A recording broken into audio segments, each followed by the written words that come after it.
오늘 우리가 함께 은혜를 나눌 하나님의 말씀은 요한복음 7장 10절부터 24절까지 기록된 말씀입니다. 이제 우리 함께 한 목소리로 말씀을 읽겠습니다. 그 형제들이 명절에 올라간 후에 자기도 올라가시되 나타내지 않고 은밀히 가시니라.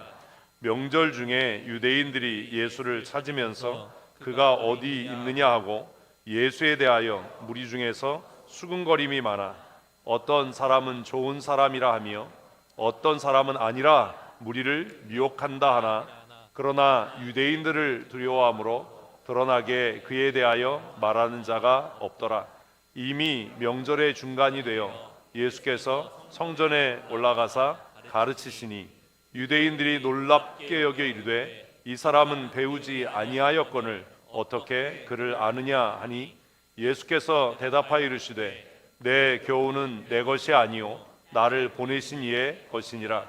사람이 하나님의 뜻을 행하려 하면 이 교훈이 하나님께로부터 왔는지 내가 스스로 말함인지 알리라.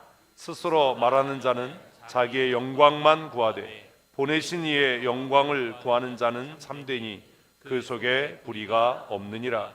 모세가 너희에게 율법을 주지 아니하였느냐? 너희 중에 율법을 지키는 자가 없도다. 너희가 어찌하여 나를 죽이려 하느냐? 무리가 대답하되 당신이 귀신 들렸도다. 누가 당신을 죽이려 하나이까? 예수께서 대답하여 이르시되 내가 한 가지 일을 행하며 너희가 다 이로 말미암아 이상히 여기는도다. 모세가 너희에게 할례를 행했으니 그러나 할례는 모세에게서 난 것이 아니요 조상들에게서 난 것이라. 그러므로 너희가 안식일에도 사람에게 할례를 행하느니라. 모세의 율법을 범하지 아니하려고 사람이 안식일에도 할례를 받는 일이 있거든 내가 안식일에 사람의 전신을 건전하게 한 것으로 너희가 내게 노여워하느냐? 외모로 판단하지 말고 공의롭게 판단하라 하시니라. 아멘. 여러분은 여러분 스스로를 공정하다, 공의롭다 라고 생각하십니까? 아니면 자신에 대해서 나는 좀 편파적이야, 나는 좀 공정하지 않아, 나는 좀 공의롭지 않아 라고 생각하십니까? 어떻게 생각하시지요? 사회심리학이라고 하는 그 심리학의 한 분야가 있습니다. 심리학이 처음에는 순수하게 사람의 마음을 연구하는 학문으로 시작을 해서 다양한 방면으로 종교 안에서도 기독교 심리학이 있고 또 교육에서는 교육 심리학이 있고 그리고 사회가 다원화되고 복잡화되고 분화되면서 사회 심리학이라고 하는 학문이 만들어졌습니다. 사람은 혼자 사는 것이 아니라 사회를 이루고 살아갑니다. 특히 지금 우리가 살아가는 시대에는 대면하는 실질적인 상대가 있을 뿐만 아니라 어떤 상대가 있어요? 가상의 상대가 있어요. 그래서 실질적으로 상대가 존재하지 않는데도 자기 스스로가 만들어낸 가상의 상대, 그 상대와의 관계에서 일어나는 생각과 또 행동의 변화, 말의 변화를 연구하는 학문을 우리는 사회 심리학이라고 이야기합니다. 혼자 있을 때는 문제가 없어요. 그리고 때로 여러분들도 그럴 거예요. 자기 혼자 생각하고 자기 혼자 말하고 할 때는 문제가 없는데 어떤 상대가 생기면 내 안에 변화가 생기고 변수가 생깁니다. 그래서 그 상대와의 대화, 상대와의 관계가 끝나고 난 뒤에 혼자 있을 때 종종 무슨 이야기를 하냐 하면 내가 그때 왜 그랬는지 모르겠다. 그런 경험이 있으신가요? 내가 왜 그때 그렇게 말했는지 모르겠어. 왜 그런 거예요? 상대편으로부터 어떤 영향을 받았기 때문입니다. 특별히 한국 사람들은 더 그게 심합니다. 전 세계에서 식당에 가서 식사 메뉴를 정할 때 너 뭐 먹을래라고 묻는 민족은 한국 사람밖에 없습니다. 그게 뭐가 중요하죠? 식당 가면 우리는 메뉴판을 들고 있으면서도 뭐라고 물어요? 뭐 먹을 거야? 이렇게 물어요. 아니 메뉴판은 누가 들고 있는데 자기가 들고 있는데 상대편에게 너 뭐 먹을 거야? 이렇게 물어요. 짜장면 집에 들어갑니다. 가기 전까지 나는 짬뽕을 먹을 거야 라고 생각합니다. 그래서 메뉴판을 들고 이 집에 짬뽕이 뭐가 있지? 뭐 해물 짬뽕 있고 그냥 짬뽕 있고 그래요. 그래서 이제 짬뽕을 먹어야지 이렇게 되는데 메뉴판을 들고 앞 사람에게 너 뭐 먹을 거야 했더니 그 사람이 눈치도 없이 간짜장 이러거든요. 그러면 조금 아까까지 내가 짬뽕 먹어야지 그러고 중국집 들어갔는데 뭐라고 얘기합니까? 그럼 나도 간짜장 먹을까? 이렇게 얘기를 해요. 그리고 우리의 소원은 역시 통일이에요. 그래서 여기 간짜장 2개요. 이래요. 그 간짜장을 다 먹습니다. 먹고 나오면서 뭐 합니까? 후회하죠. 내가 왜 간짜장을 먹었을까? 왜 그런 거예요? 상대편에게 영향을 받는 일은 이게 긍정적인 뭐 영향일 수도 있지만 사람과의 사이에서 대화나 관계에서 일어나는 그 영향은 상당히 부정적인 경우가 많습니다. 상대편에게 지고 싶지 않아서 생각하지도 않았던 말이 튀어나오는 거예요. 응? 그리고 나서 뒤돌아서 무슨 생각해요? 내가 그때 왜 그랬지? 미쳤나? 그게 내 본심은 아니었는데. 뭔가 이렇게 중요한 결정을 하고 대화하러 갈 때도 마음의 결정을 하고 갑니다. 그런데 대화하는 과정에서 내 입에서 나오는 말은 내가 아까 생각했던 것, 결정했던 것과는 전혀 다른 이야기를 내뱉습니다. 그리고 한번 내뱉은 말을 합리화하기 위해서 끝까지 우기다가 헤어지고 나서는 뭐 하지요? 내가 왜 그랬는지 몰라. 후회를 하죠. 이거 반복적으로 계속해요. 왜 그런 거예요? 우리는 우리 스스로가 굉장히 독립적이라고 생각하고 내 의지가 강하다고 생각하고 나는 자유로운 사람이야라고 생각하는데 사실은 그렇게 생각하는 사람일수록 종속적이에요. 뭐의 영향을 받는 거예요? 상대방의 영향을 받는 거예요. 그래서 상대방이 자기에 대해서 좀 호의적이야라고 생각하면 착해져요. 응? 순수해져요. 그런데 상대편이 나하고 좀 적대적인 관계에 있는 사람인 것 같아라고 하면 자기도 모르게 생각지도 않은 말들이 툭 튀어나와 버리고 그 말을 툭 해놓고 나서 이제 그 말을 지켜야 하니까 어거지를 부리고 억지를 쓰고 이런 일들을 합니다. 전 세계에서 개발자들이 골머리를 앓는 사람들이 한국 사람들이죠. 왜냐하면 아마 뭐 보셨을지도 모르지만 한국 사람처럼 원래 개발자의 의지와 다르게 그 물건을 다른 용도로 쓰는 사람들이 전 세계에 없기 때문입니다. 여러분 제가 하나 물어볼게요. 여러분 뭐 이렇게 가전제품 사거나 뭐 하고 나서 설명서 읽어보시는 분 있나요? 여러분은 한국 사람입니다. 한국 사람 절대로 설명서 안 읽습니다. 그리고 뭐대로도 안 해요. 설명서대로도 안 써요. 저도 그래요. 공부사면 박스 뜯고 이렇게 쓰는 건가 봐 이렇게 쓰지 설명서 읽는 일이 없어요. 언제 이 설명서 찾아요? 그렇죠. 박문상이 한국 사람이야. 고장났을 때, 망가졌을 때 설명서 어디다 뒀지? 없어요. 왜요? 뜯자마자 버렸거든요. 쓰레기통에. 그리고 나서 만든 사람 욕합니다. 뭘 이따구로 만들었어? 한국 사람들은 왜 그럴까요? 지능이 높아서 그래요. 지능이 높아서. 그래서 우리는 지능이 높아서 누구의 지시 받는 거 싫어하고 규칙과 규율을 지키는 걸 싫어해요. 또 그렇게 싫어하면서도 자기는 뭐라고 그러냐면 규칙을 지켜야 돼라고 얘기하는 이중성을 갖고 있어요. 그래서 이거 지켜야 돼 이런 사람 치고 규칙 지키는 사람 별로 없습니다. 특별히 자기가 불리해지면. 이게 한국 사회가 갖고 있는 사회 심리학적인 이 문제인 겁니다. 그래서 우리는 뭘 좋아해요? 편법. 편법. 근데 그걸 자기는 편법이라고 안 그래요. 뭐라고 그래요? 효율적이야. 이게 효율적으로 사는 거야 라고 얘기하지 자기가 하는 행동은 편법이라고 얘기를 해요. 남이 할 때는요 편법. 그래서 우리나라에만 있는 말 내로남불이라는 말이 생긴 거예요. 응? 남이 하면 뭐고요? 불륜이고요. 내가 하면 능력이 있고 로맨스예요. 너무 재밌어요. 우리 사회는 교회 안에서도 이런 일이 많아요. 응? 그리고 오늘 본문에도 있어요. 오늘 본문에도 우리가 건강한 신앙인, 건강하게 신앙생활 잘하려면 사회 심리학적으로 자신을 좀 살펴보는 그런 냉정함이 지혜가 있어야 합니다. 객관적으로 자기를 볼 수 있는. 근데 우리는 다 자기 스스로가 어떻다고 생각한다고요?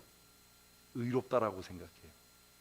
그래서 우리나라에서 그 별로 팔리지도 않던 정의란 무엇인가 책이 베스트셀러가 되고 저자가 와서 감사하다고 팬사인회를 하고 했던 이유가 뭐냐면 한국 사람들은 특별히 이 사회가 정의롭지 않다, 공의롭지 않다라고 생각하는 겁니다. 왜요? 사회가 자기 입맛대로 움직여지지 않거든요. 그러니까 정의롭지 못해, 이 사회가 좀 공의롭지 못해라고 생각하는 거예요. 그렇게 생각하는 사람이 제일 정의롭지 못한 사람이에요. 너무 웃기잖아요. 그래서 어떤 사회든지 특별히 한국 사회에서 내가 기준이야, 내가 표준이야 이런 사람이 신앙생활하기가 어려워요. 신앙생활하려면 내가 불의하다는 게 인정이 돼야 되거든요. 내가 틀렸다는 게 인정이 돼야 되거든요. 근데 우리는 먹고 죽는 한이 있어도 내가 틀리지 않았고 나는 정의롭고 나는 공의롭다라고 끝까지 우기거든요. 한국 사람 비스끄무리한 게 이스라엘 사람들이에요. 그래서 그렇게 두드려 맞는 거예요. 지금 신명기 읽으면서 얼마나 그래요. 얼마나 모세가 예언을 하잖아요. 너희 반드시 망할 거야 막 이러잖아요. 40년 전 얘기를 하면서 너희 앞으로 반드시 망할 거야.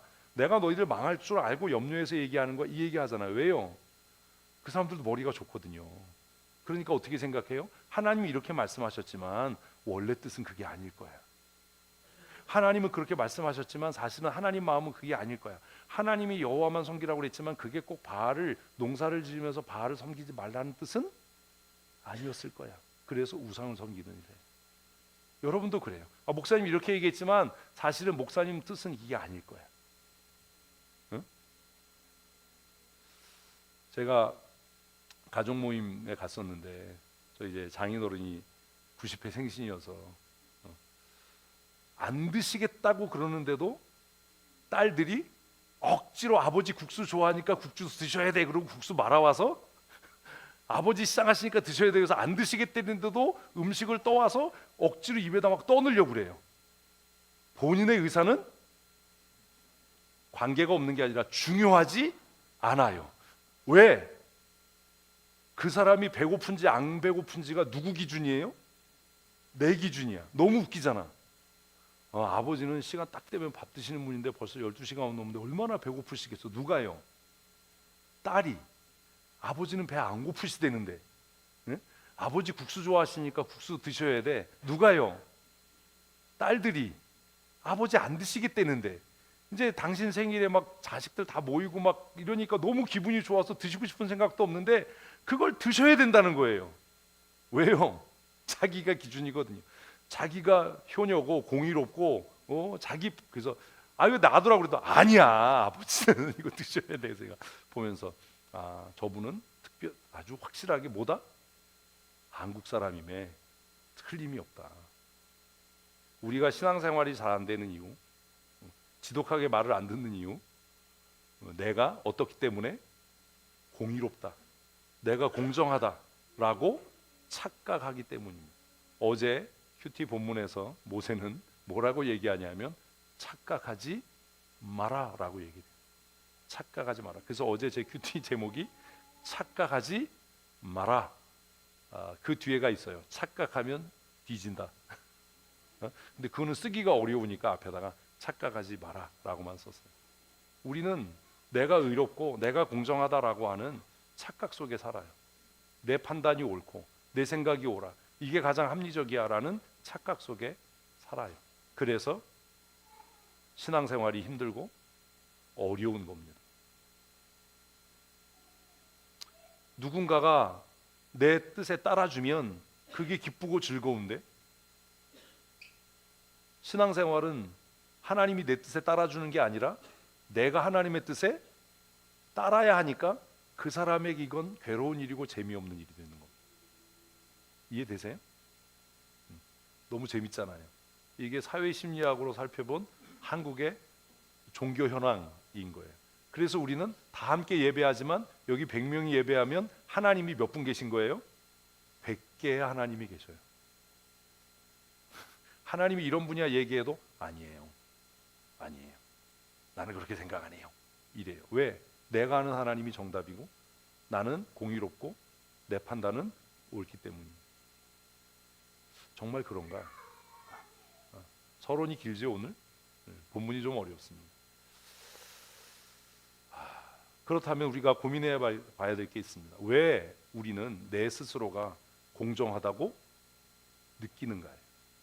사회심리학적으로 왜 나는 공정하다고 느끼는가?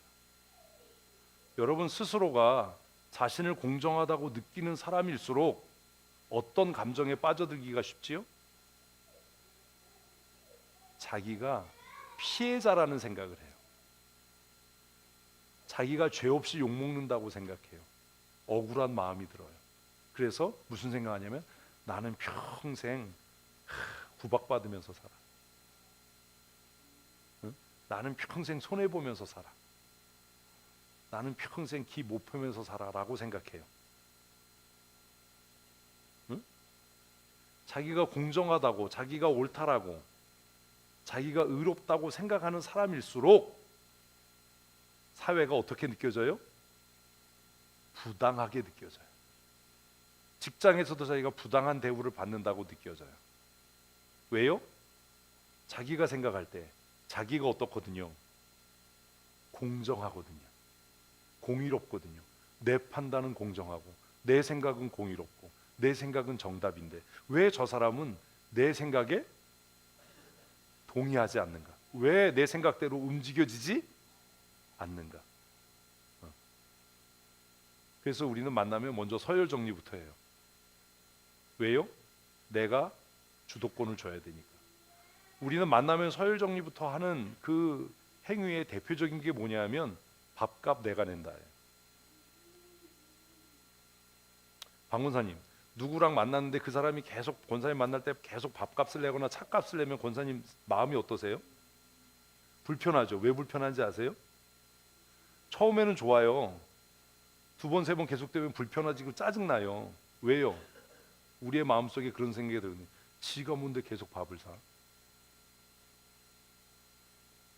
상대편이 밥을 계속 사고 밥값을 계속 내면 우리의 마음속에 어떤 마음이 드냐면 주도권을 뺏겼다라는 마음이 들어요. 주도권을 뺏겼다.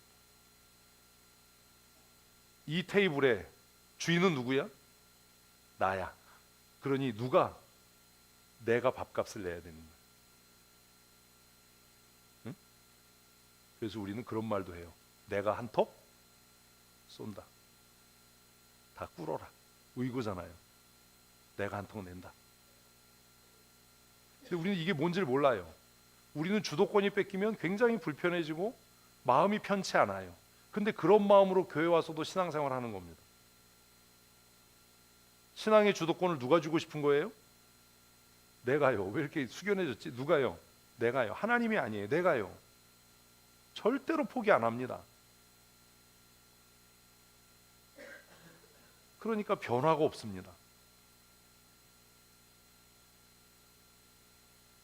그러면 우리가 왜 내 스스로가 왜 공정하다고 느끼냐? 아까 말씀드렸잖아요. 머리가 좋아서 그래요. 근데 그 머리가 어떤 머리냐 하면 잔머리요. 굵은 머리가 아니라 잔꾀가 많은 거예요. 편법을 많이 쓰는 사람이에요. 그래서 객관적으로 그 사람을 보면 이럴 땐 이렇게 말했다가 저럴 땐 저렇게 말해요. 남에 대해서는 이런 기준을 적용하는데 그게 자기가 되면 달리 얘기를 해요. 그래서 자기는 자기가 공정하고 의롭다고 생각하는데 그를 아는 모든 사람은 그는 공정하지 않은 사람이고 정직하지 않은 사람이라고 생각을 해요. 이게 우리의 보편적인 정서예요. 그래서 모세는 이스라엘 백성들에게, 우리와 비슷한 이스라엘 백성들에게 지금 뭐라고 계속 얘기하는 거예요?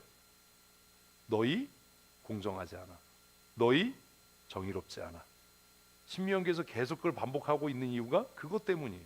왜요? 이스라엘 백성은 바알과 아세라를 섬기면서도 자신들이 어떻다고 생각하니까 정의로워, 공의로워. 농사를 지으려면 바알을 섬겨야지. 그게 뭐 우리가 하나님 안 섬기는 거 아니야? 너도 내 입장이 돼봐. 우리 그런 얘기 많이 하잖아요. 너도 내 입장이 되면 그렇게 말 못할 거. 여러분 어떠십니까? 이제 1월이 다 가는데 이제 좀 고민하고 뭔가 끝장을 내야 되지 않겠습니까? 한번 하십시다. 나는 절대로 공의롭지 않습니다. 나는 절대로 공정하지 않습니다. 공정하지 않은 사람일수록 자기가 공의롭고 정의롭다고 얘기해요. 그리고 다른 사람에 대해서 공정하지 않다라고 비난해요. 그게 이스라엘 백성들이에요. 모세가 지금 신명기에서 그걸 계속 지적하는 거예요. 그래서 뭐 하래요?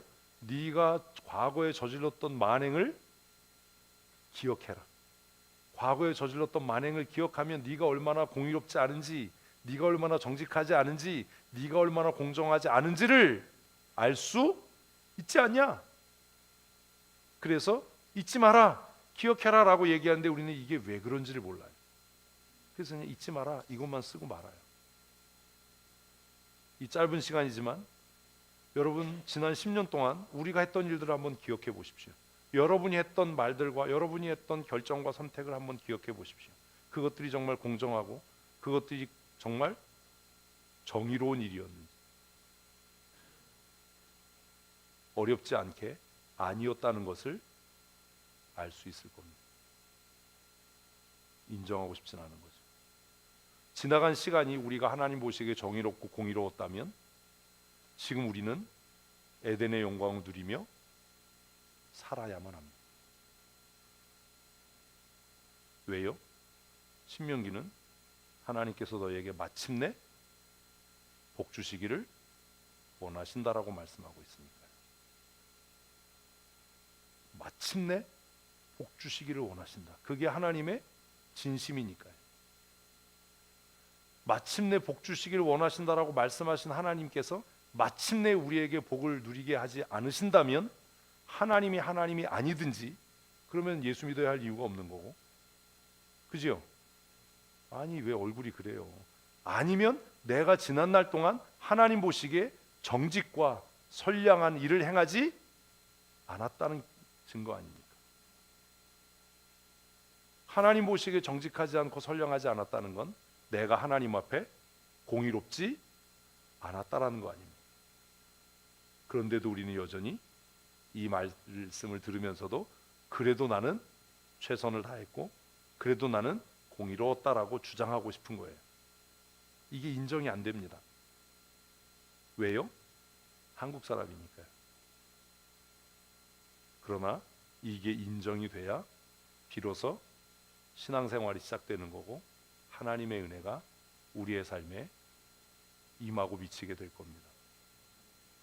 여러분은 하나도 억울한 사람이 아닙니다. 제발 그 피해자 놀이하지 마십시다. 난 억울해. 나는 평생 천대받으면서 구박받으면서 살아. 이런 그 심파조의 노래를 이제 그만해야 됩니다. 우리가 해야 되는 것은 내가 이런 취급을 당해도 싸다, 마땅하다 해야 돼요. 우리의 자아의식이 깨지지 않으면 신앙생활은 불가능합니다. 그걸 모세는 이스라엘 백성들에게 뭐라고 얘기했다고요? 목이 곧은 백성이다라고 얘기를 한 거예요. 큐티하면서 나는 목이 곧은 백성이다 이거 쓴다고 모가지가 꺾어지지 않아요. 네? 그렇게 쓰고 있다는 건 아직도 자기가 목이 곧은 백성이라는 걸 모른다는 겁니다. 진짜 자기가 목이 곧은 백성인 걸 아는 사람은요 부끄러워서 그 말을 못 써요. 그냥 눈물만 흘리죠. 이해되세요? 이게 역설이에요. 바리새인들은 시장 어귀에서 사거리에서 손을 높이 들고 하나님 내가 목이 곧은 백성입니다 이러면서 기도했어요. 예? 알잖아요. 근데 진짜 자신이 목이 곧은 백성인 걸 깨달은 세리와 창기들은 사람이 보이지 않는 구석에서 가슴을 치면서 눈물을 흘려 기도했어요. 그들의 기도 중에 하나님 앞에 옳다 인정을 받는 사람의 기도는 누구의 기도라고 이야기합니까? 우리 알지 않습니까? 정말로 내가 목이 곧은 백성이라는 걸 안다면 그 말을 입에 담기도 두려워집니다. 왜요? 목이 곧은 백성의 최후가 어떤 것인지를 알기 때문입니다.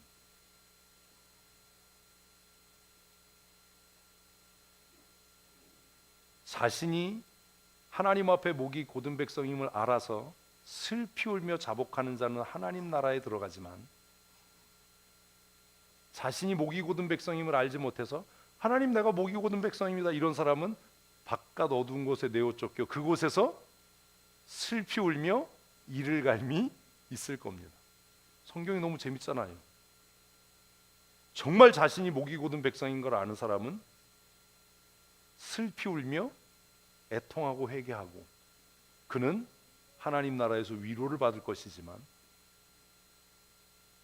입으로만 자신이 목이 곧은 백성입니다라고 떠벌려대고 생각의 흐름이나 태도나 말이 변하지 않는 사람은 마침내 바깥 어두운 곳에 내어 쫓겨 그곳에서 비로소 슬피 울며 이를 갈미 있게 할 겁니다. 이게 하나님의 공입니다. 두렵죠. 공의는 내가 의로운 게 아닙니다. 그래서 신명기에서 너희가 훌륭하거나 너희가 의롭거나 너희가 정직하거나 탁월해서 하나님이 그 땅을 너희에게 주시는 게 아니다. 그 땅을 너희에게 주시는 이유는 하나님의 공의 때문이다. 그 땅의 백성이 타락하여 범죄했기 때문이고, 하나님께서 너희 조상들과 맺은 언약을 지키시기 때문에 그 땅을 너희가 얻은 것이지만 너희는 그 땅에 들어가서 필경 망할 거다. 그게 모세의 경고예요. 근데 여전히 우리는 목이 곧아서 그 말이 오늘 내게 주시는 경고라는 것을 알지 못합니다. 그리고 그냥 큐티책에다가 목이 곧은 백성 쓰기만 합니다.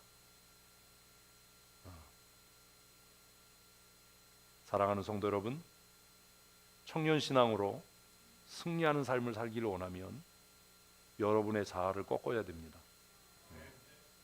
억울할 거 아무것도 없습니다. 왜요? 나는 원래 죄인이거든요. 뭐가 억울합니까? 목사님이 나만 야단치는 것 같다고요? 나만 욕먹는 것 같다고요? 자기가 아직 공의롭다고 생각하니까 그런 생각이 드는 거예요. 나는 죄인입니다. 학습돼서 얘기하는 게 아니라 정말로 그렇게 깨달아져야 되는 거예요. 내가 죄인이 나는 공의롭지 않습니다. 나는 공정하지 않은 사람입니다. 나는 편파적이고 나는 한쪽으로 치우친 사람입니다. 특별히 세속과 인본에 치우친 사람입니다. 이게 고백돼야 되는 겁니다. 예수님께서는 예루살렘에 올라가라는 형제들의 채근을 거부하셨습니다. 너희의 때는 항상 준비되어 있지만 나의 때는 그렇지 않다 라고 그렇게 말씀하셔서 제자들과 형제들을 다 예루살렘에 올려보낸 예수님은 10절에 보면 아무도 모르게 예루살렘에 올라가셨습니다. 왜 그러셨을까요? 왜 그랬을까요? 안 간다고 그랬잖아요. 내 때가 아니라면서요. 그런데 10절 보면 형제들이 다 명절에 올라간 후에 도둑고양이처럼 혼자 몰래 올라갔어요. 10절 마지막 절에 보니까 나타내지 않고 은밀히 가셨다라고 기록합니다. 그리고 11절은 삽입입니다. 예루살렘에 큰 혼동이 일어났습니다. 혼란이 일어났습니다. 왜요? 벳세다 광야에서 예수님을 통해서 그 놀라운 배부름에 체험을 했던 사람들이 예수님을 찾기 시작했습니다. 왜요? 왕 삼으려고요. 아니 대답이 나와야 이게 이해되는 건데 왕 삼으려고요. 무엇을 따라? 스스로의 판단과 스스로의 생각을 따라. 이제 명절에 많은 사람들이 모였으니까 예수를 추대해서 이 사람을 우리의 왕으로 삼자, 민중봉기의 지도자로 삼자, 그래서 많은 사람들이 예수를 찾으면서 어디 있느냐 어디 있느냐라고 했어요. 그러나 예수님을 찾을 수가 없었습니다. 그들은 그들 가운데 논쟁이 일어났습니다. 벳세다 광야에서 떡을 얻어먹은 사람들은 예수를 우리의 민족을 해방시킬 새로운 지도자다라고 이야기하는 사람이 있었는가 하면, 어떤 이들은 어떻게 그 사람이 우리의 지도자일 수 있냐, 그는 의롭지 않은 사람이다 라고 그들 가운데 다툼이 일어났습니다. 그러면서도 실권자들의 눈치를 보아야 했기 때문에 드러내놓고 이것을 말하는 사람이 없었다라고 성경은 기록합니다. 되게 웃기는 상황이죠. 그죠? 자기가 의롭다라고, 자기가 공의롭다고 생각하는 사람이 가는 곳마다 일어나는 일은 논쟁이에요. 논쟁. 자기가 공의롭고 자기가 의롭다고 생각하는 사람일수록 말이 많아요. 왜요? 자기가 의로우니까, 자기 판단이 옳으니까 다른 사람을 뭐 해야 돼요? 설득해야 되잖아요. 납득시켜야 되잖아요. 그래서 자기 밑에 줄 세워야 되잖아요. 응? 아니, 그런 거예요. 회중들 사이에 예수님으로 인한 혼란이 야기됐습니다. 어떤 사람들은 이 사람이야말로 이스라엘을 로마의 압제로부터 해방시킬 사람이다. 그러니 찾아서 우리의 주권자를 삼자. 어떤 이들은 야, 그가 무슨 지도자감이냐. 그렇게 막 자기들 안에 혼란스러움이 있었지만 결국 실권자들의 눈치를 보느라고 누구도 그 얘기를 공론화하지 못하는 상황이 며칠간 지속된 겁니다. 네? 너무 재밌잖아요. 근데 더 재밌는 일이 생겨요. 14절 같이 있습니다. 이미 명절의 중간이 되어 예수께서 성전에 올라가사 가르치시니. 뭐가 앞뒤가 안 맞는 거 아닙니까? 왜 예수님이 이런 일을 하죠? 기이한 행적, 기행. 왜 예수님은 성전에 올라가셨죠? 성전에 올라가시는 것을 기록한 10절을 보면 어떻게 올라가셨다고요? 은밀하게. 벌써 잊으셨어요? 어떻게 해요? 은밀하게. 잘 따라오셔야 됩니다. 길을 잃습니다. 은밀하게 올라가셨는데 조금 아까 본 말씀에는 어떻게 하셨어요? 내놓고 가르치시거든요. 10절과 14절은 충돌이 됩니다. 10절에서는 자기도 올라가시되 나타내지 않고 은밀히 올라가셨다. 그럼 은밀히 올라갔으면 10절 말씀대로라면 예수님이 아직 자기가 자기의 때가 되지 않은 걸 알아서 그냥 절기를 지키려고, 유대의 남자 중에 하나로 하나님의 법을 지키려고, 초막절을 지키려고 올라가셨나 보다. 에? 생각 있는 사람은 읽으면서 그럴 거 아니에요. 없으셨군요, 생각이.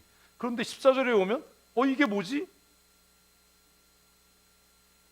왜 살아가는 행태가 문맥이 안 맞지? 왜요? 그렇게 나타내지 않고 은밀하게 올라갔으면 그냥 군중들 사이에 섞여서 후드 뒤집어 쓰고 초막절 지키고 내려와야 되는데 14절 보니까 이미 명절의 중간쯤 되었을 때, 명절의 분위기가 최고조로 달했을 때, 그 초막절의 분위기가 막 최고조로 달했을 때 갑자기 예수님은 어디에서? 성전에서. 그가 뭔 말이에요? 그러니까 제가 여러분들한테 자꾸 글을 못 읽는다고 그러는 거 아닙니까? 자, 그 윗줄에 뭐라고 써 있어요? 명절의 중간에. 그 다음 줄에 뭐라고 써 있어요? 성전에 올라가사. 같은 말입니까? 다른 말입니까?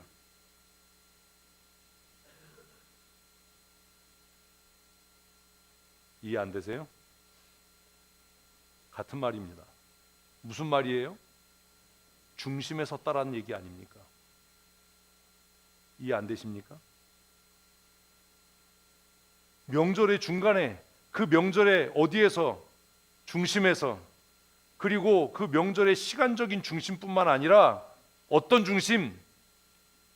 물리적인 중심, 장소의 중심, 성전에서라는 말은 예수님께서 분명히 10절에서 나타내지 않고 내가 안 올라갈 거야, 내 때가 이르지 않았어 라고 얘기했는데, 갑자기 14절에서 그분은 명절에 어디에 서셨어요?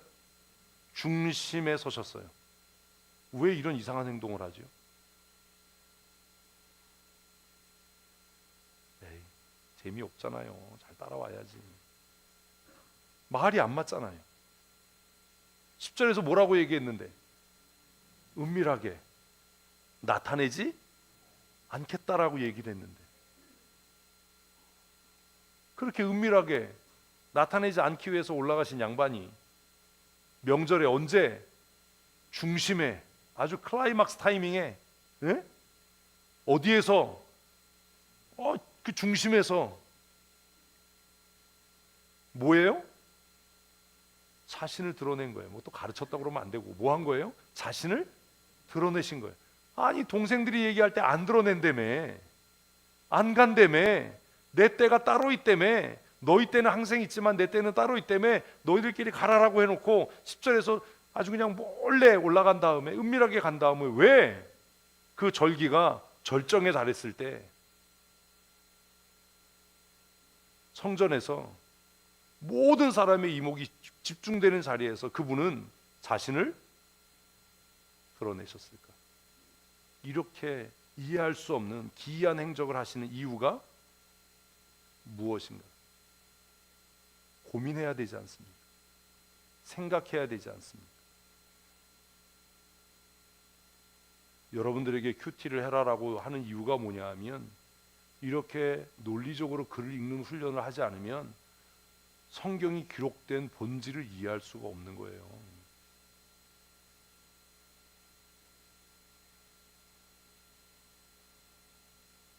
예수님께서는 그 초막절 명절에 당당하게 중심에 서셔서 새로운 논쟁, 새로운 이슈를 만들어 가십니다.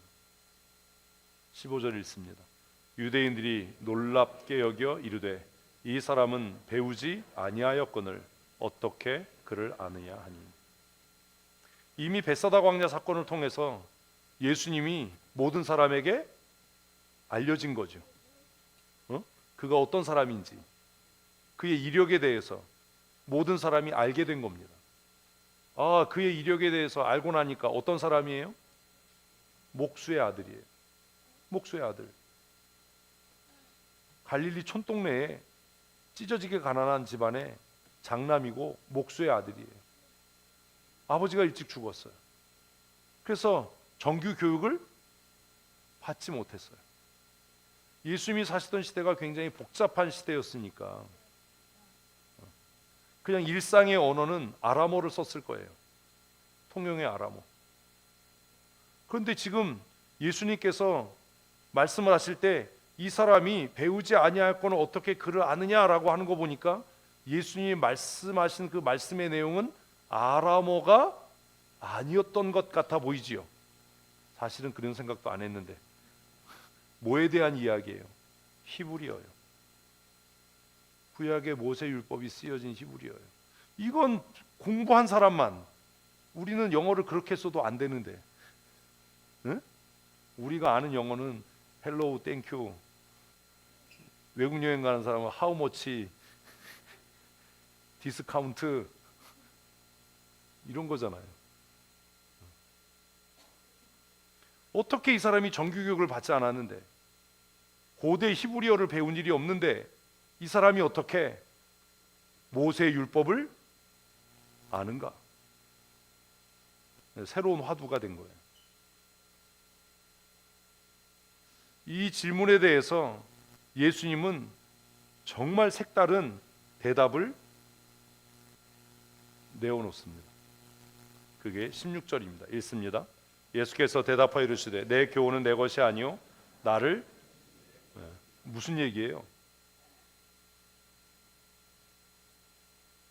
글을 잘 따라오셔야 돼요. 자, 15절에서 사람들이 뭐라고 그랬어요? 배우지 아니하였거늘 어떻게 아느냐. 그죠? 이거 정리하는 기술이 필요한 거야. 이런 게 안 되는데 어떻게 누구한테 뭘 가르쳐요? 유대인들이 예수님께서 명절의 중심에 성전에서 그 중심에서 모세율법을 가르치신 거 아닙니까? 그러니까 그걸 듣는 사람들이 이 사람이 갈릴리 출신이라며, 아버지가 요셉인데 일찍 죽었다며, 응? 율법 교육을 받은 적이 없다며. 근데 어떻게 이 사람이 구약 성경을 읽지? 어떻게 알지? 배우지 않았는데 어떻게 알지? 이게 질문이었어요. 예수님의 답은 뭐예요? 그렇죠. 배워서 한 게 아니다. 이게 정리가 안 되면 글을 읽을 줄 모르는 거예요. 이해가 안 되는 거예요, 글이. 예수님이 16절에서 뭐라고 이야기합니까? 이거 내가 배워서 얘기하는 게 아니야. 내가 지금 너희들에게 전했던 말씀은 내가 스스로 깨닫고 배워서 가르친 게 아니라 나를 보내신 누구의? 아버지의 말씀을 전한 것뿐이야. 그러니 이건 학습돼서 내가 너희에게 가르치는 게 아니야. 너희의 교훈과 내 교훈이 다른 게 그거다. 그래서 제가 여러분들에게 늘 이야기하는 게, 제발 받아 적지 마라, 쓰지 마라, 배워서 하려고 하지 마라. 외워서 그걸 어떻게 하려고 그러냐? 응?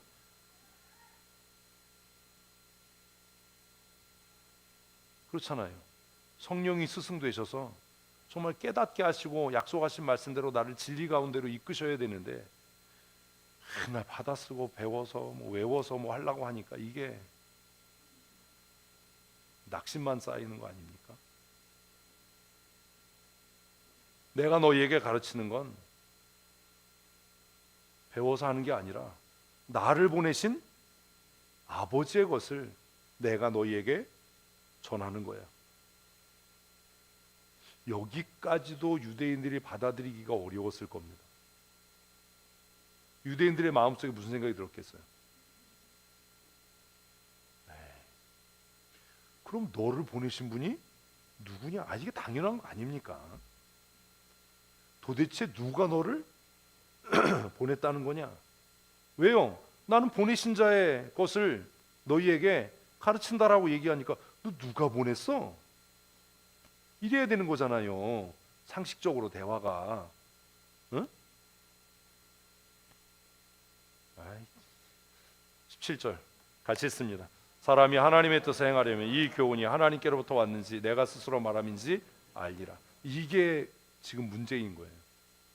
우리는 다 교회 안에서 뭘 얘기합니까? 하나님의 뜻, 하나님의 영광, 교회의 유익을 이야기합니다. 그런데 문제가 뭐예요? 내가 지금 얘기하는 게 하나님께로부터 온 분별력과 지혜와 판단인지 기준인지 내가 스스로 짓거리는 소리인지를 분별을 못하는 거예요. 말은 뭐라고 하면서 하나님의 일을 한다라고 하면서 목사, 장로, 권사, 집사, 주일학교 교사, 팀장, 진장으로 우리가 무엇을 할 때 여러분 누구의 일을 한다라고 얘기합니까? 크게 대답하십시다. 누구의 일을 한다고 합니까? 하나님의 일. 아닌 거 아니에요? 자기 일하는 거 아니에요?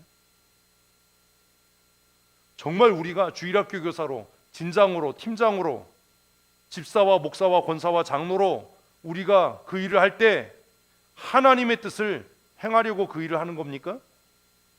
아니, 대답을 해야지. 아멘이면 아멘이고 라면이면 라면이고. 그렇습니까?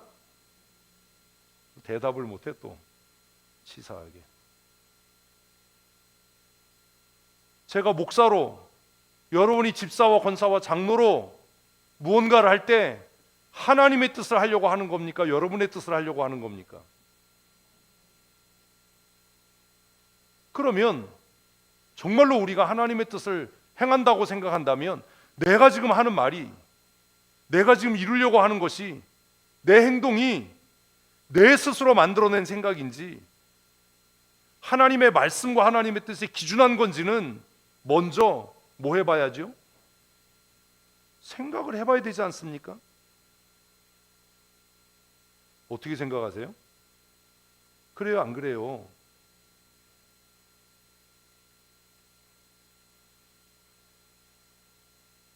그렇죠?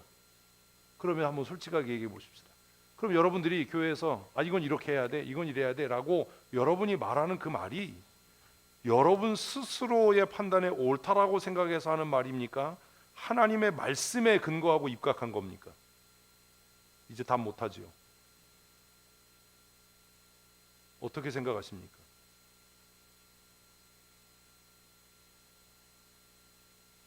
그게 하나님의 말씀에 입각한 것이 아니라 내 생각, 내 판단으로 하는 거라면 적어도 우리가 정직한 사람이라면, 정말 자기가 생각하는 것처럼 공의로운 사람이라면 나는 하나님의 일에 관심이 없다라고 얘기해야 정직한 거 아닙니까? 나는 하나님의 뜻에는 관심 없어, 하나님의 일에는 난 관심 없어, 그냥 나는 내가 하고 싶은 일을 하려고 하는 거야 라고 얘기해야 정의롭고 공정한 사람 아닙니까? 어떻게 생각하세요? 입으로는 내가 하나님의 일을 해, 내가 장로로, 권사로, 목사로 일을 해, 이 얘기는 뭐예요? 하나님의 일을 행하려 한다라고 전제하는 거 아닙니까? 아니, 좀 반응을 합시다. 그런 거 아닙니까? 맞지요? 그렇게 얘기해 놓고 그가 말하는 말의 내용은 스스로 자신의 생각, 자신의 의로움, 자신의 공정함이 기준이라면 그는 스스로 공정하지 않고 의롭지 않은 사람이라고 누가 자기 자신이 자기 자신을 고발하고 있는 거 아닙니까? 어떻게 생각하십니까? 17절이 그거 아닙니까? 사람이 하나님의 뜻을 행하려 하면, 목사로도 하려고 하면 자기가 지금 하고 있는 말과 행동이 하나님께로부터 온 것인지 자기가 스스로 생각하고 고민하고 판단하고 해서 하는 일인지를 먼저 돌아봐야 되는 거 아니냐? 그래야 하는 거 아니냐? 그리고 나서 내가 정직하다, 공의롭다라고 말할 수 있어야 되는 거 아니냐? 우리 스스로가 무언가를 행하고 무언가를 말하고 할 때 난 공의로워, 난 공정해라고 이야기할 수 있으려면 내가 무엇을 위해 일하는 사람인지와 내가 어떻게 하는지가 돼야지요. 제가 만약에 나는 마귀의 종으로 일하는 사람이야, 나는 하나님의 일을 하려고 하는 사람이 아니야 라고 전제하고, 그러니까 우리가 눈앞에 보이는 이익을 위해서, 실리를 위해서, 땅의 번영을 위해서 해야 돼 라고 하면 정의로운 겁니까? 아닙니까? 정의로운 겁니다. 이해되셨어요? 근데 제가 말로는 내가 하나님의 사람입니다, 내가 목사입니다, 하나님께서 나를 택해서 목사로 세웠습니다 라고 말을 해놓고, 그런데 이게 내가 보기에 옳은 것 같아, 이게 내게 유익이 되는 것 같아, 이게 눈앞에 보이는 실리를 위한 거야 라고 얘기하면 나는 어떤 사람입니까? 공의롭지 않은 사람입니다. 여러분은 어떻습니까? 우리 교회는 어떻습니까? 적어도 우리가 내가 목사요, 내가 집사요, 내가 권사고 장로요, 주일학교 교사요, 팀장이요, 진장이요 라고 이야기를 하려면, 아니 내가 하나님의 택함받은 성민이요 라고 이야기하려면 내가 주장하고 내가 고집하고 내가 추구하는 것이 누구로부터 왔어야죠? 하나님께로부터 왔어야죠. 내가 이렇게 주장하는 근거는 성경이다, 내가 이렇게 주장하는 근거는 말씀이 이렇게 얘기하기 때문이다라고 이야기할 수 있어야 비로소 내가 어떤 사람이라고요? 공의로운 사람이죠. 그게 정직이죠. 그래서 고민해야 되는 겁니다. 도대체 공의란 무엇이냐? 정직함이란 무엇이냐? 거짓말하지 않는 거예요? 아닙니다.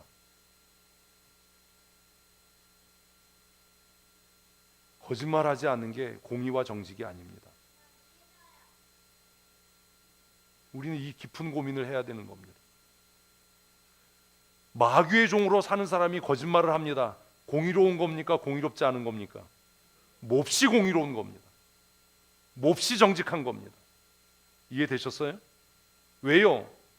그는 정체가 거짓의 아비의 아들이니까. 근데 마귀의 종인 사람이 하나님의 뜻을 얘기하면 이건 뭐예요? 공의롭지 않은 거예요. 그게 예수님을 시험했던 마귀의 허점인 겁니다. 우리는 그거 읽으면서도 말씀으로 이겼어 이 얘기만 알지 이게 뭔 얘기인지 모르는 거예요. 사단이 뭐라고 이야기합니까? 성경에 기록되었으되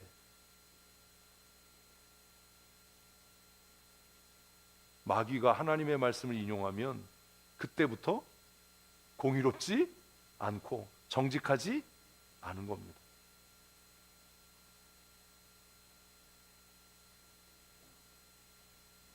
내 스스로 공의롭고 정직하다고 착각하지 마십시오. 착각하면 죽습니다. 예수님이 지금 그 얘기를 한 거예요. 응? 사람이 하나님의 뜻을 행하려면 내가 하고 있는 말, 내가 하고 있는 생각, 내 행동이 하나님의 뜻과 일치하는가를 생각해야 될 거 아니에요. 내가 하고 있는 태도가 하나님의 뜻과 일치하는지 내 스스로 판단함인지를 생각해야 될 거 아니에요.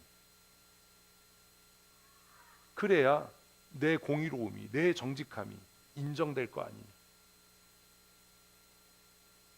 누군가가 우리에게 당신 왜 그렇게 행동합니까? 당신 왜 그렇게 말합니까? 라고 얘기할 때 여러분 뭘 얘기합니까? 내 생각이, 내 판단이, 내 상황이 끝난 거예요. 그죠? 누군가 왜 그렇게 얘기합니까? 왜 그렇게 판단합니까? 라고 할 때 성경이, 내가 오늘 아침에 묵상한 말씀이 그래야 되는 겁니다. 힘들지 않으세요? 그렇게 반듯한 태도로 어떻게 앉아서 예배합니까? 성경에 영과 진리로 예배하라고 했습니까? 신명기에 힘을 다해서 하나님을 사랑하라고 했습니까? 내 상황이 변명거리가 되지 않는다. 아, 나 기분이 좀 나빠. 내가 좀 그래. 그래서 나 예배에 집중 못하겠어. 는 내가 스스로 공의롭지 않다라고 증명하는 거잖아요. 나 지금 속이 시끄러워요. 나 지금 불편해요. 나 마음이 많이 아파요.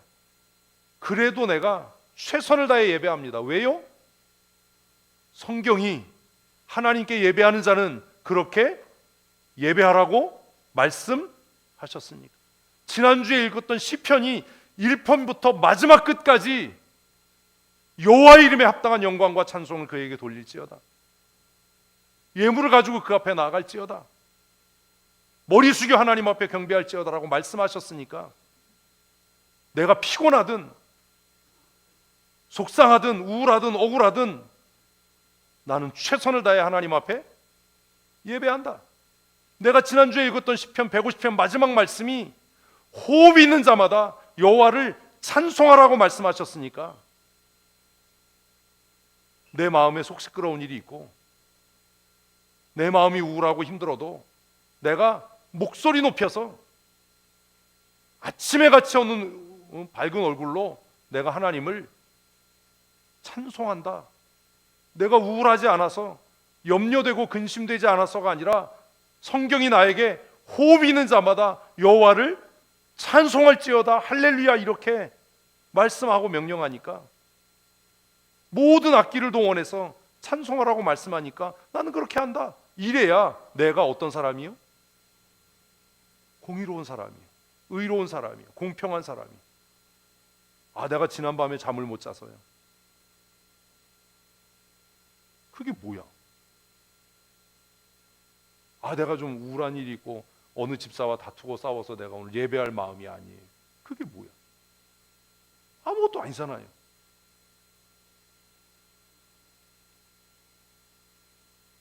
예배가 너무 길어서 힘든데요. 아무것도 아니잖아요. 내 스스로 내가 공의롭지 않고 내가 공정하지 않다라고 시인하고 고백하는 것밖에 안 되는 거잖아요.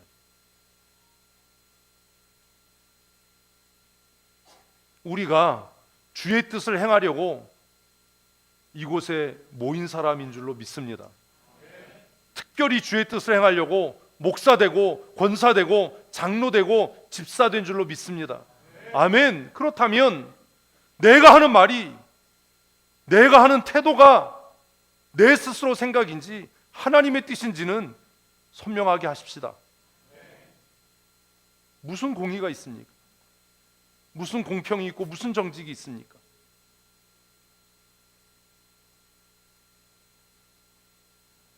예수님이 그 말씀하신 거잖아요. 하나님께로부터 왔는지 스스로 말함인지 좀 생각하고 판단해야 되지 않겠냐? 자신의 생각으로 하는 사람은 자신의 영광을 구한다. 그러니 맨날 그 사람은 기분 나빠, 자존심 상했어, 속상했어, 이 얘기를 달고 살 거다. 그게 18절이에요. 스스로 말하는 자는 뭘 구해요? 자기 영광. 내 뜻이 무시됐어. 나 감정이 상했어. 그래서 나 예배할 마음 안 나고, 나 헌신하고 싶지 않고. 뭐 했다는 거예요, 여태까지? 자기 영광을 구했다는 거 아닙니까? 그러나 보내신 이의 영광, 하나님의 영광을 구하는 자는 어때요? 참돼요. 자존심 상했어요, 감정 상했어요, 이런 얘기 안 해요. 그리고 그 속에 뭐가 없다고요? 불의가 없는 공정하고 정의로운 사람이에요. 여러분은 어떤 사람입니까? 우리는 어떤 사람입니까? 저는 어떤 사람이어야겠습니까? 여러분이 기대하는 목사는 어떤 사람이었으면 좋겠습니까? 하나님의 일을 한다고 이야기하면서 뒷구녕으로 자기 영광을 취하고 자기 유익을 취하는 사람이었으면 좋겠습니까? 아니잖아요. 여러분이 저에게 그게 아닌 걸 기대하면 여러분도 그래야 되지 않습니까? 왜 목사에겐 그렇지 않은 걸 기대하면서 여러분은 왜 그렇게 살려고 합니까?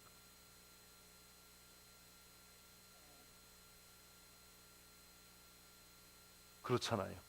우리 내 체면, 내 자존심, 내 영광이 아니라 우리를 부르시고 택하시고 보내신 하나님의 영광을 구하는 자로 사십시다. 말을 조심하십시오.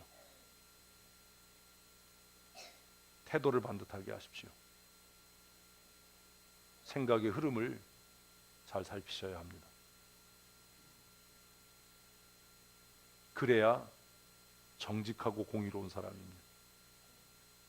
내가 아무리 우겨도 우리 속에 불의가 가득하니 하나님이 우리의 기도를 들으시겠습니까? 19절부터는 예입니다. 이렇게 얘기해도 못 알아들으니까 모세의 이야기를 예로 드는 겁니다. 모세가 너에게 율법을 주지 않았냐? 근데 너희가 율법을 지키지 않는다. 19절 같이 한번 읽어보시고 생각해 봅시다. 시작.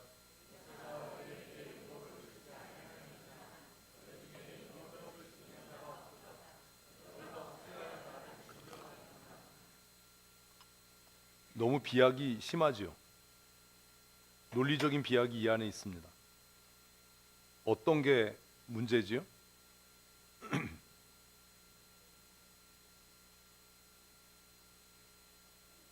어떤 게 문제입니까? 인터넷 끊고 책 좀 읽으세요. 뭐가 문제예요? 셋째 줄과 넷째 줄이 연관성이 없어 보이지 않습니까? 셋째 줄과 넷째 줄 사이에 생략된 얘기가 뭡니까?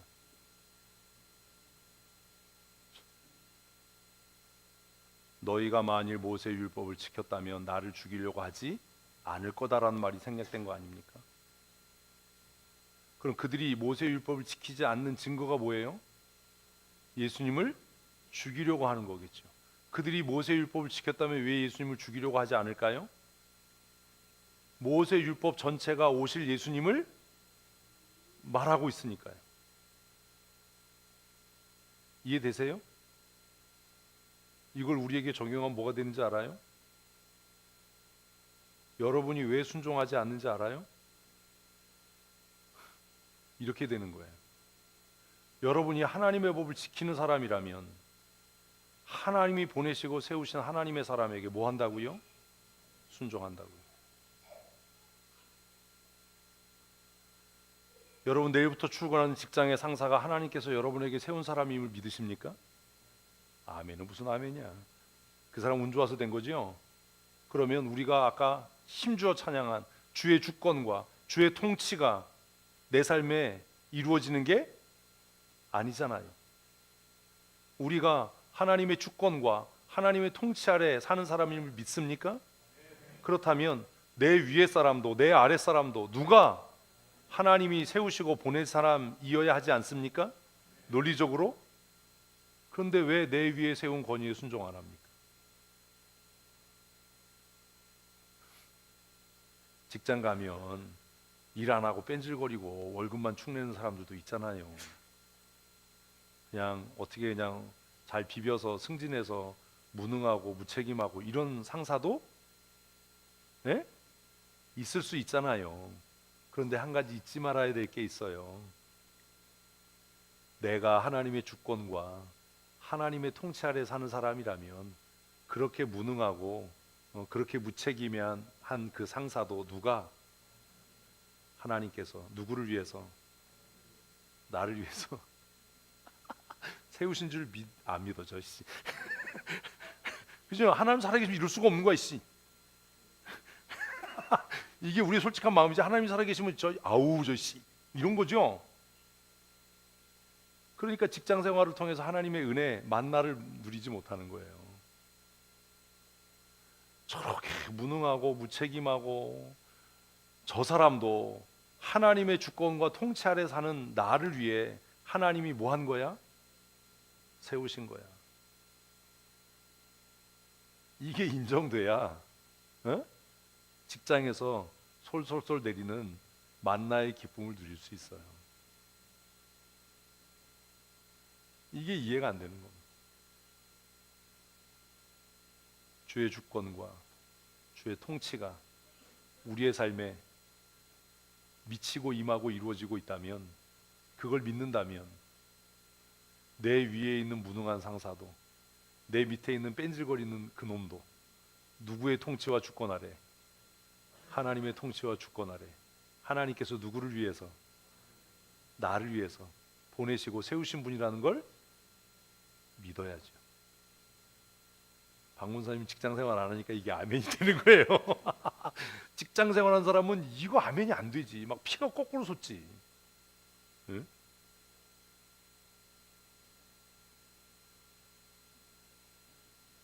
그걸 믿는 사람은 그 무능해 보이고 월급 루팡같이 보이는 그 무책임한 상사에게 순종하는 것이 내가 하나님의 법을 지키는 것이라는 것을 깨닫게 되겠죠. 이건 너무 부당해. 이건 너무 불합리해. 가? 아니라. 그럼 하나님께서 우리의 삶에서 왜 그렇게 불합리하고 부당한 일을 당하게 하실까요? 살짝 뒤집어 보면 내가 스스로 나를 정의롭고 공의롭다고 착각하고 살기 때문 아닙니까? 네가 얼마나 불합리한 사람인지 한번 네 상사를 통해서 봐라. 그거 아닐까요? 이게 인정이 되지 않으면 그 광야는 끝나지 않습니다. 무능한 후배를 보면서 내가 옛날에 저랬다는 것을 잊지 마라. 이거 아닐까요? 우리는 태어나면서부터 키보드 불고 태어났나요? 마우스를 손에 쥐고 태어났습니까? 아니잖아요. 나도 저랬던 적이 있었어. 일은 개뿔 못하면서 변명과 핑계가 아주 철철 흘러 넘치던 때가 있었어. 그거 잊지 말라고. 모세가 계속 얘기하는 것처럼 호렙산에서 니네가 한 짓거리를 잊지 마라. 마사다에서 한 짓을 잊지 마라. 그거 아닙니까? 예수님께서 너희가 만일 모세의 율법을 지켰다면 내가 누구인지 알았을 거고, 너희가 만일 모세의 율법을 지켰다면 내가 누구인지 알았다면 나를 죽이려고 하지 않고 내 가르침에 복종했을 텐데. 근데 이렇게 얘기해도 어차피 못 알아들을 사람은 못 알아들어요. 너 미쳤구나, 누가 너를 죽이려고 하냐, 이런다고요. 뭐 못 알아듣는 건 어쩔 수가 없어. 예수님께서 이제 다시 얘기를 하는 거예요. 야, 내가 한 가지를 앞으로 행할 거야. 그 한 가지 일이 뭐예요? 안식일에 병자 고치는 일이거든요. 사실 그 일이 촉발이 돼서 기폭제가 될 수 예수님이 십자가로 가는 이유가 되는 겁니다. 예수님께서 안식일에 병자를 고쳤습니다. 사람들이 막 그걸로 비난합니다. 그러니까 예수님이 뭐라고 그래요? 가만히 있으면 되는데 아버지께서 일하시니 나도 일한다. 이래가지고 저게 지를 하나님과 동등돼서 신성모독이잖아요. 제1번 죄, 성전모독 두 가지. 그래서 예수님께서 그 얘기한 거예요. 내가 안식일에 병자를 고칠 거야. 누구의 뜻에 따라? 아버지의 뜻을 따라. 그런데 이게 내가 죽음에 이르는 이유가 될 거다. 이게 너희가 공정하지 않고 의롭지 않다는 증거다. 지금 그 얘기하시는 겁니다. 예수께서 대답하여 이르시되 내가 한 가지 일을 행하며 너희가 다 이로 말미암아 나를 죽이려고 할 거다. 그리고 그의 모순된 그들의 위선을 이야기합니다. 할례에 대해서 이야기해요. 어떤 사람이 안식일에 할례 받겠다라고 하면 너희가 할례를 행하지 않냐?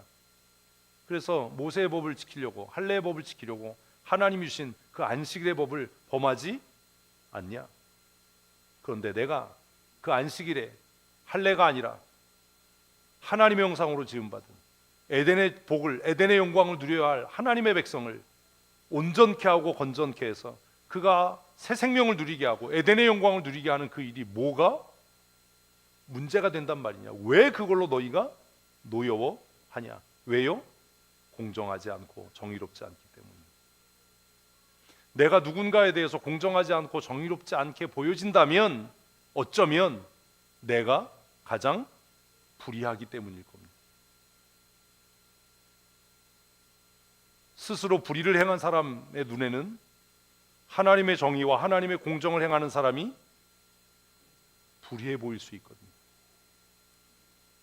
예수님은 지금 뭘 행하러 오셨습니까? 하나님의 뜻이요. 그죠? 하나님의 때요. 하나님의 때와 하나님의 뜻을 이해하는 사람의 눈에는 예수님의 행위와 행적이 어떻게 보여요? 우리가 찬양한 것처럼 하나님의 공의야, 하나님의 정의야 라고 보이지만 자신의 뜻, 자신의 영광, 자신의 때를 살아가려고 하는 사람에게는 예수님이 어떻게 보여요? 불의해, 불공정해, 정의롭지 못해, 신성모독을 했고 성전모독을 했어. 그러니 어떻게 저런 사람을 살려둘 수가 있냐? 죽어 마땅하지. 이게 대제사장들과 바리새인들의 일관된 생각이었어요. 왜요? 그들 스스로 정의롭지 않고 공정하지 않았기 때문입니다. 가야바와 안나스가 같은 생각으로 같은 말을 합니다. 저는 저 사람은 세상에 살려두면 안 되는 사람이다. 왜요? 불의하니까, 정의롭지 못하니까. 그게 그 해의 대제사장이었던 가야바와 안나스의 생각이었어요. 그러나 예수님은 그냥 묵묵히 그 십자가의 길을 가십니다. 그게 자신의 영광이어서가 아니라 아버지의 영광이고 자신의 공의로움과 자신의 정직함과 의로움이 아니라 하나님의 공의였기 때문입니다. 여러분, 혹시 내가 정의롭지 못하고 내가 공정하지 못해서 누군가가 정의롭지 못하고 누군가가 공정하지 않게 보이는 건 아닐까요? 우리 자신을 한번 돌아보아야 하지 않습니까? 무엇이 기준이어야 합니까? 말씀이요, 성경이요. 그래서 큐티하라고 하는 겁니다. 그래서 성경 읽으라고 하는 겁니다. 왜요? 여기 서 있는 저도 공의로운 사람이 아니고 정의로운 사람이 아닐 수 있기 때문입니다.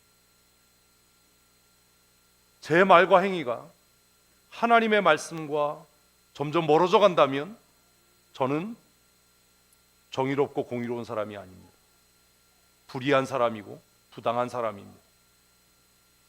그러나 우리의 말과 행동이 세상 사람들에게 이해가 안 되고 납득이 안 되더라도 우리가 하나님의 때, 하나님의 시간을 걷고 있고 하나님의 말씀을 기준으로 해서 살고 있다면 세상이 우리에 대해서 부당하다, 부조리하다, 부정직하다, 공정하지 않다라고 이야기해도 우리는 공의로운 사람이고 하나님의 정의를 실현하는 사람일 겁니다.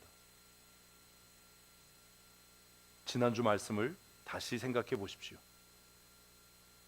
이 세상에 살아가는 모든 사람은 두 가지 방법 중에 한 가지 방법으로, 두 길 중에 한 가지 길로 살아갑니다. 한 부류의 사람은 자신의 방법, 자신의 생각을 따라 살아가고, 또 다른 사람은 하나님의 방법, 하나님의 때를 따라 살아갑니다. 한 부류의 사람은 땅의 길을 걷습니다. 다 그렇게 사는 거야. 이게 요즘의 트렌드야. 이게 대세야. 마치 자기가 정의롭고 공의로운 것처럼 그렇게 삽니다. 그러나 소수의 무리는 하늘의 길을 걷습니다. 이게 하나님의 정의야. 이게 하나님의 법이야. 이게 하나님의 의야. 세상의 사람은 시계초침에 자신의 생명을 두고 살아가지만 하늘의 길을 걷는 사람은 하나님이 주시는 기회, 하나님의 때, 그 카이로스의 시간을 사는 사람들입니다. 우리는 이제 결정하고 선택해야 합니다. 스스로 공의롭다라고, 정의롭다라고 착각하고 살 건지, 아니면 나를 정의롭다, 공의롭다라고 판단하실 하나님 보시기에 정직한 삶을 살 것인지를 결정하고 선택해야 합니다. 벌써 1월이 다 지나갑니다. 다음 주면 1월의 마지막 주일입니다. 청년신앙이라는 원대한 비전을 가지고 우리가 한 해를 시작했고, 이제 첫 번째 한 달을 마무리해야 할 시점에 우리는 와 있습니다. 나는 하나님 앞에 과연 정의로운 사람인가? 나는 하나님 보시기에 공의로운 사람인가? 우리 자신을 돌아보아야 합니다. 오늘 본문의 결론에서 예수님께서는 외모로 판단하지 말고 공의롭게 판단하라고 말씀합니다. 여기서 말하는 외모와 여기서 말하는 공의는 무엇을 이야기합니까? 여러분 스스로 고민해 보십시오. 긴 말씀을 맺으려고 합니다. 사랑하는 성도 여러분, 우리가 생각하는 공의는 무엇입니까? 우리가 생각하는 공정과 공평은 무엇입니까? 우리는 공의롭고 정의로우신 하나님의 뜻을 따라 살아가는 사람들입니까? 사단의 눈에는 하나님의 심판이, 하나님의 선택이 정의롭고 공의롭게 느껴지지 않을 겁니다. 우리는 지금 신명기를 묵상하고 있습니다. 한 가지 묻지요. 가나안에 살았던 가나안 7족속들의 눈에는 이스라엘 백성들이 자신들을 진멸하고 그 땅을 차지하는 그 행위가 공정하게 보였을까요? 공의롭게 보였을까요? 왜요? 하나님 편에 서 있지 않기 때문입니다. 때로 우리의 눈에 무언가 부당하게 보이고 공정하지 않게 보이는 이유가 내가 하나님 편에 서 있지 않기 때문은 아닐까요? 하나님의 말씀에 순종해서 하나님의 때에 하나님의 길을 걸었던 사람들에게는 가나안의 사람들을 진멸하라는 하나님의 말씀이 하나님의 공의, 하나님의 정의로 깨달아졌을 겁니다. 그러나 이 땅의 길을 걷는 사람들, 자신의 판단과 의로움을 따라 살아가는 사람들의 눈에는 어떻게 어린아이를 죽일 수 있냐? 어떻게 여자들을 죽일 수 있냐? 이런 게 무슨 공이고 이런 게 무슨 정의냐라고 반발하지 않았겠습니까? 결국 그것이 우리가 잘 아는 것처럼 이스라엘의 패망의 원인이 된 것 아닙니까?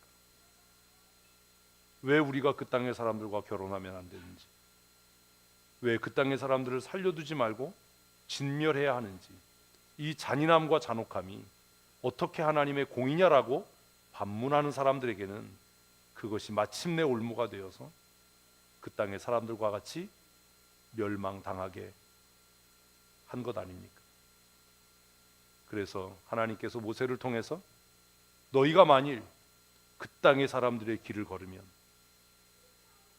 하나님께서 그 땅의 사람들을 진멸하신 것 같이 너희를 진멸하실 것이다 라고 경고한 것 아닙니까?